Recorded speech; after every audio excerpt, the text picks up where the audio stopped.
So jumping right in, there's a problem. And in New Haven, Connecticut, 40% of residents have limited access to fresh vegetables. In low-income neighborhoods, there's a 43% obesity rate versus 16% in higher income areas. And the mortality rate from diabetes is thus 2 times higher in these low-income areas. So there's a link between the access to healthy foods and metabolic disease. So our client, New Haven Farms, is working to change this through their farm-based wellness program. And to serve their mission of health and community development through urban agriculture, the wellness program delivers fresh vegetables and education in the summer months. Doctors prescribe the wellness program to low-income patients at risk of diabetes.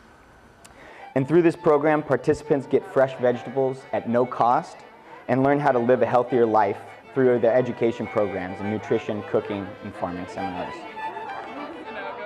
The capstone is actually in place of a thesis. In lieu of doing a thesis, the students will do a team project. And also in the Sustainability Management Program, a lot of sustainable complex project problems are actually solved by teams. So I think the idea was to, for a final thesis, have teams learn by doing. And we do actually a pro bono consulting job for either a nonprofit or a government agency.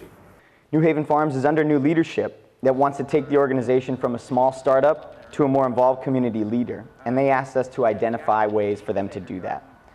I'm James Jenkins. I'm the Executive Director of New Haven Farms, which has been a nonprofit in New Haven since 2012. It started out of the Fairhaven Community Health Center Diabetes Prevention Program as a garden-based wellness program with Chabasso Bakery, who donated their greenhouse to our program. And it was hugely successful in that first year, and each year we've grown it. We now cultivate over about an acre of land throughout the city on 8 different urban sites.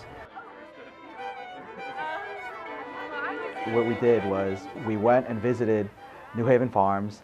We interviewed them. We wanted to see what their challenges were, what their needs were in basically growing the nonprofit from the founder's vision to the new executive director's vision. From there, we separated out research tasks into different research groups. For example, we had one research group researching comparable urban farms or other nonprofit groups that service their community through health and wellness programs.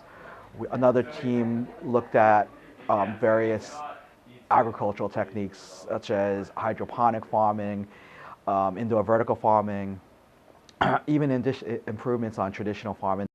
We've identified 4 methods that would help New Haven Farms to grow production. And those are hydroponic outdoor vertical hydroponic system, a high tunnel, indoor vertical microgreens, and a hydroponic greenhouse. And all offer efficiency gains in some way, shape, or form. So our team built an optimization model to create a hybrid solution that employed many of these new farming methods. And the goal of this model is to find an optimal solution that would maximize production and allocate land by both growth method and by crop mix. And so essentially what this model is designed to do is optimize and tell New Haven Farms what to grow and how to grow it. And so under the current state, 100% of the square footage is allocated to conventional soil-based farming. And under the optimized state, 83% of that square footage remains unchanged.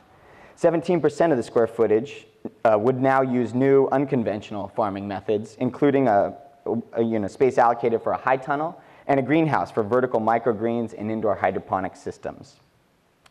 So there are many efficiency gains projected under the optimal model. The first is, of course, total pounds produced. And so that doubles under the optimized model. And again, consider that only 17% of the square footage was changed to unconventional farming methods. A second efficiency gain is average yield per square foot, which also doubled on New Haven Farms' limited footprint. And a third is looking at the production cost. And that was actually reduced by 44 cents a pound of vegetables produced.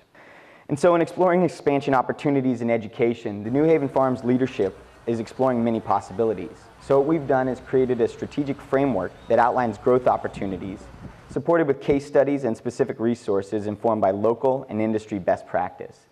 So what we've done is scenario planned using examples and generated a set of resources for New Haven Farms to carry forward across these four categories.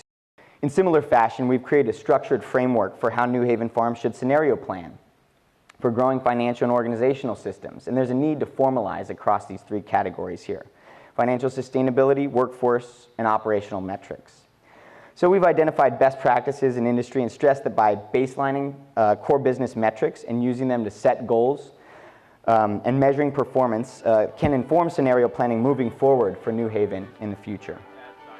I think this Columbia project is really going to be able to deliver for us a comprehensive view of urban farming practices, both nationally and internationally, that we can bring and incorporate into our strategic planning.